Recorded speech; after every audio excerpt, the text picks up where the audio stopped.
ഉത്തരാഖണ്ഡിൽ എന്ത് സംഭവിച്ചിരിക്കുന്നു, അവിടെ നിന്നുള്ള ഏറ്റവും പുതിയ വിവരങ്ങൾ എന്തൊക്കെയാണ് എന്നതാണ് നമ്മൾ പരിശോധിക്കുന്നത്. ബൽറാം നെടുങ്ങാടി ഈ സംഭവം നടന്ന സ്ഥലത്ത് നിന്ന് തത്സമയം വിവരങ്ങൾ നൽകുകയാണ്. ബൽറാം നെടുങ്ങാടിയിലേക്ക് വീണ്ടും. ബൽറാം, ഇതിൽ ഇപ്പോൾ വീണ്ടും മഴ തുടങ്ങിയിട്ടുണ്ട് എന്ന് ബൽറാം പറയുന്നുണ്ടായിരുന്നു നേരത്തെ. കൂടാതെ ദേശീയപാതയിൽ വീണ്ടും മണ്ണിടിച്ചിലുണ്ടാകുന്നു, പാലം ഒലിച്ചുപോയി. അപ്പോൾ എങ്ങനെയാണ് കൂടുതൽ ദുഷ്കരമാകുന്നത് ഈ രക്ഷാപ്രവർത്തനം? മഴ കൂടുതൽ ഒരു ആശങ്കയുണ്ടാക്കുന്ന സാഹചര്യത്തിലേക്കല്ലേ കാര്യങ്ങളെ കൊണ്ടുപോകുന്നത്? അനുജ, നിലവിൽ ഇപ്പോൾ മഴ മൂടി നിൽക്കുന്ന ഒരു സാഹചര്യമുണ്ട്. എങ്കിൽ പോലും കഴിഞ്ഞ ദിവസം രാവിലെ ഉണ്ടായിരുന്നതിന് സമാനമായി നിർത്താതെ മഴ പെയ്യുന്ന ഒരു സാഹചര്യമില്ല.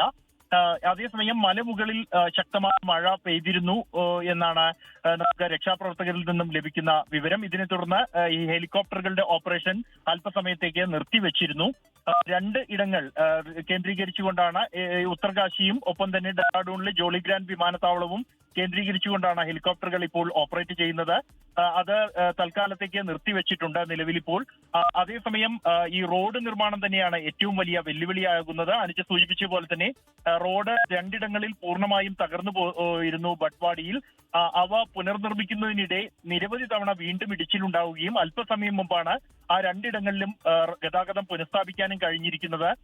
അതേ സമയം തന്നെ മറ്റിടങ്ങളിലും ദേശീയപാതയിൽ പലയിടത്തും പുതിയ മണ്ണിടിച്ചിലുണ്ടാകുന്നുണ്ട്. അത് തുടർച്ചയായി പെയ്ത മഴയും അതിനുശേഷം ഇന്ന് രാവിലെ മുതൽ ഉച്ചവരെ ലഭിച്ച ശക്തമായ വെയിലിനും ഇത്തരത്തിൽ മണ്ണിടിച്ചിലിന് കാരണമായിട്ടുണ്ട്.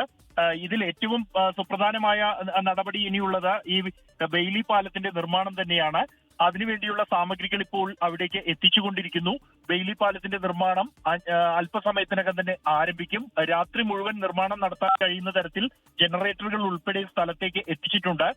ഈ മേഖലയിൽ അടുത്ത ഒരു വെല്ലുവിളി എന്നുള്ളത് മൊബൈൽ ടവറുകൾ പൂർണ്ണമായും തകർന്നു പോയിട്ടുണ്ട്. എല്ലാ കമ്പനികളുടെയും മൊബൈൽ ടവറുകൾ തകർന്നതിനാൽ തന്നെ ആശയവിനിമയം സാധ്യമല്ല എന്നൊരു സാഹചര്യമുണ്ട്. അതുകൊണ്ട് തന്നെ സാറ്റലൈറ്റ് ഫോണുകൾ ഉപയോഗിച്ചാണ് പ്രദേശത്ത് രക്ഷാപ്രവർത്തകർ പോലും ആശയവിനിമയം നടത്തുന്നത്. ഇതെല്ലാം തന്നെ രക്ഷാപ്രവർത്തനത്തിന് കൂടുതൽ വെല്ലുവിളി ഉയർത്തുന്നുമുണ്ട്. ഈ അപകടത്തിന്റെ വിവരം പുറം ലോകത്തെ അറിയിക്കാൻ പോലും സമയമെടുത്തിരുന്നു എന്നാണ് ഈ പ്രദേശത്തു നിന്നും ദരാലിയിൽ നിന്നും പുറത്തെത്തിയ ആളുകൾ പറയുന്നത്. അപകടത്തിന്റെ തീവ്രത ഇപ്പോഴും പുറം ലോകത്തിന് ബോധ്യപ്പെടുത്താൻ കഴിഞ്ഞിട്ടില്ല എന്നുള്ളതും സാഹചര്യമാണ്.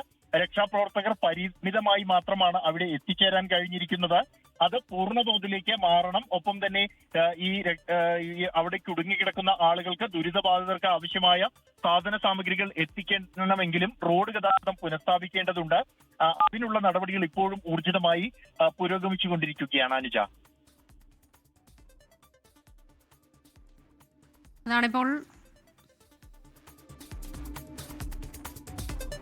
ധരാലിൽ നിന്നുള്ള ഏറ്റവും പുതിയ വിവരങ്ങളാണ് ബൽറാം നെടുങ്ങാടി നൽകിയത്. അവിടെ രക്ഷാപ്രവർത്തനം ദുഷ്കരമാണ്. വീണ്ടും മഴയുടെ ഒരു സാഹചര്യം, കൂടാതെ പാലമില്ല, റോഡില്ല, റോഡ് തകർന്നു. അതുകൊണ്ട് തന്നെ എങ്ങനെയാണ് രക്ഷാപ്രവർത്തനം, തുടർ രക്ഷാപ്രവർത്തനം എന്നൊക്കെയുള്ളതിനൊരു ആശങ്കയുണ്ട്. എങ്കിൽ പോലും രക്ഷാപ്രവർത്തനം പുരോഗമിക്കുകയാണ്. ഇനിയും ഒട്ടേറെ പേരെ കണ്ടെത്താനുണ്ട് എന്നതാണ്. ധരാലിയിൽ നിന്നാണ് ബൽറാം നെടുങ്ങാടി വിവരങ്ങൾ നൽകിയത്.